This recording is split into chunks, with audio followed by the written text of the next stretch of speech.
Imagine this scenario. You're 30 minutes late for a really important meeting. Mm. Or maybe you completely missed a deadline. A big one. You walk into the room, everyone stops talking, they just stare at you, and you absolutely know. You need an excuse. Pressure is on. That silence is just deafening. Yeah, but here's the thing. You can't just say, I forgot, and you definitely can't say, I was lazy. That's not an excuse, that's a confession. You need an alibi. You have to set the scene. You have to prove that you were in the middle of doing something incredibly important, or at least unavoidable, when disaster struck. Right. You weren't just sleeping. You were reviewing internal documents with your eyes closed when the alarm mysteriously failed to go off. Exactly. And that is where grammar, of all things, becomes your best friend. Today, we're deep diving into the art of the alibi. We're talking about the past continuous tense. It's not just some rule in a textbook. It is the storytelling tense. It's the tense of alibis, excuses, setting the scene. It's how you explain what was interrupted, and, frankly, how you keep yourself out of trouble. It really is the tense of context. And to help us master this, we've pulled together a really fascinating stack of sources. We've got a detective story called The Secret in the Painting. Okay. We also have a breakdown of interrogation scenes from famous movies, think The Usual Suspects, Mission Impossible. We even have a legal glossary from the Michigan courts and some practical dialogue guides on, how to survive a police interrogation. So our mission today is pretty clear. We want to equip you with the tools to describe those interrupted past actions, to express skepticism, politely but firmly, when someone else's story sounds a little too convenient, and to really understand the dynamics of an interrogation, whether that's at a police station or just in a boardroom with your boss. So let's unpack the grammar first, because everything else really hangs on this structure, the past continuous. Okay, let's get technical for a second, but let's keep it painless. We're talking about was or were, plus the verbing, like I was working. Precisely. The core function here, and this comes straight from our grammar worksheets, specifically one about a family called the Andersons, is to describe a long action that was already in progress at a specific moment in the past. I have to say, looking at the Anderson schedule on this worksheet feels a little invasive. It says, at 7:10, Mr. Anderson was taking a shower. It doesn't say when he started or when he finished, just that at that exact moment, 7:10, the water was running and he was in there. That's the key distinction. The simple past tense, I took a shower, is a completed fact. It's over. The past continuous, I was taking a shower, puts the listener right inside that moment. It extends the timeline. But where it gets really useful for an alibi is when you add an interruption. The interruption. This is the whole point of the excuse. It's the most important part. You have this long background action and then bam, something happens to stop it. The formula is basically long action in past continuous plus the interruption in simple past. So, I was eating dinner when he called. Exactly. Or, to use a more dramatic example, he was sleeping when the doorbell rang. Right. Think of it visually, like a movie timeline. The past continuous is the background scene, the atmosphere. The simple past is the plot twist that disrupts everything. Yeah, if you just list facts. I slept. The doorbell rang. It sounds robotic. Totally. But I was sleeping when the doorbell rang creates a cause and effect relationship. It implies you were a victim of the doorbell. And if you want to be really convincing or maybe just really distant from whatever the problem is, you can use it to describe two things happening at the same time. Yes, parallel actions. Using like I was daydreaming while you were talking. Which is a terrible thing to say to your spouse, by the way. Yeah, probably not recommended. But it's great for an alibi. While the robbery was happening, I was drooling on my couch. Ideally, yes. You want to separate yourself completely from the event. You're creating a parallel timeline where you're innocent, running alongside the timeline where the crime happened. And the source mentions that specific time rule. You can use this tense to emphasize exactly where you were at a precise clock time. Right. Like at 10 p.m., Mr. Black wasn't working in the garden. If you can pin down the was doing, you establish a timeline that's much harder to break. It forces the accuser to prove you weren't doing that. Exactly. Okay, so we've got the structure, we're setting the scene. Now let's step into the interrogation room. We have this dialogue source called the Alibi with an Officer Green and a suspect, a Mr. Henderson. This is a great example of applied linguistics. So the setup is a jewelry store robbery at 9:15 p.m. Officer Green asks Henderson where he was. And Henderson says, I was watching a movie with my roommate. Classic past continuous. But then he starts layering in all these little details. We were eating pizza and I was falling asleep. And that's actually a common psychological tactic. Some people call it overcompensating. He's adding flavor to make it more believable. If you just say, I was home, it's flat. But if you say, I was falling asleep because the movie was so boring and the pizza was heavy, it feels more real. It paints a picture. But Officer Green isn't buying it. There's this fantastic vocabulary moment where she uses the word convenient. Oh, I love that part. Henderson claims his roommate woke him up right when the robbery was happening because he was snoring. And Officer Green just replies, you were snoring. Convenient. Ouch. That is just dripping with sarcasm. It is. When you call an explanation convenient in that context, you're implying it's too perfect. It solves the suspect's problem a little too neatly. It's a very polite, very sharp way of saying, I think you're lying. Something else I noticed in that dialogue is how defensive Henderson gets. He starts his sentences with, look. Like, look, officer, I didn't do it. That's a very specific conversational marker. When someone starts a sentence with look or listen, they're signaling frustration. They're trying to cut through the noise and just force you to accept their version of events. Look, I was here. Right. It usually signals that they feel they aren't being believed. So Henderson's trying to sell his story. Green is poking holes in it.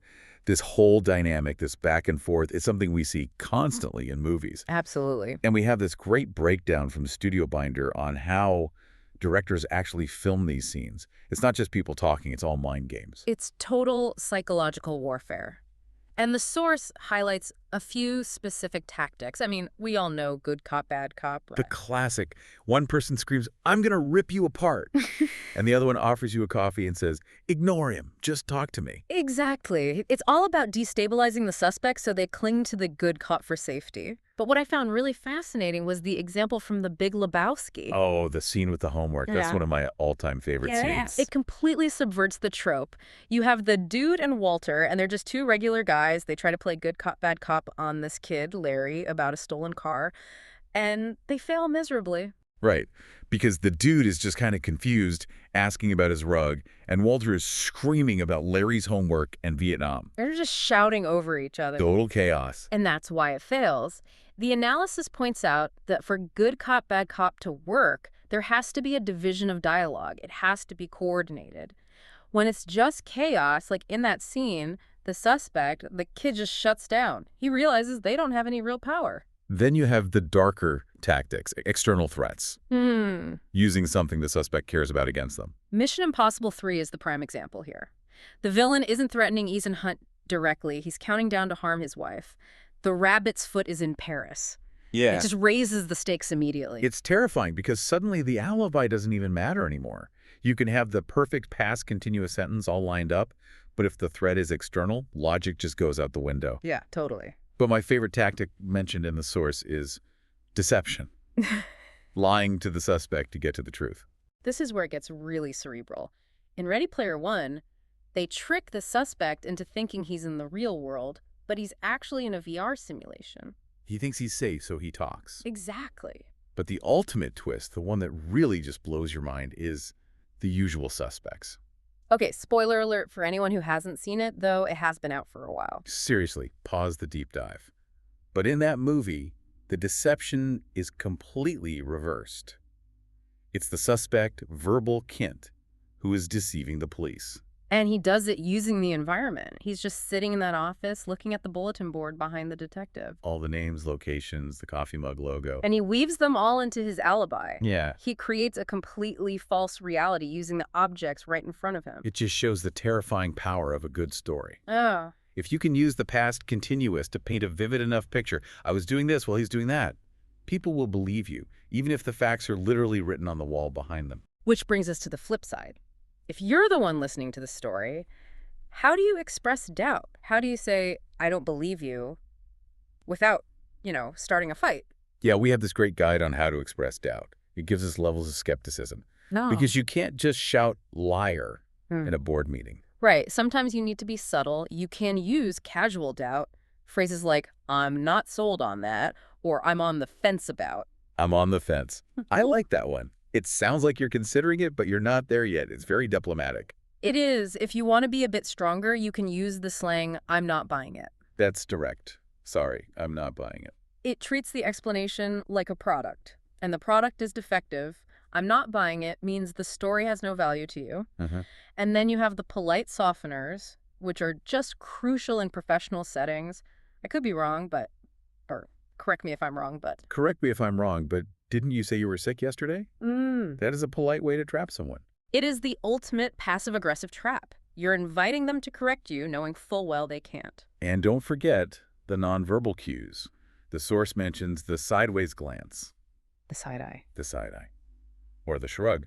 The source does note that these things could be cultural, but generally a raised eyebrow or pursed lips signals, I am analyzing what you just said and the math isn't working out. It's about signaling that the narrative just isn't landing. So we have the grammar, the mind games, and the vocabulary of doubt. Let's see this in action in a narrative.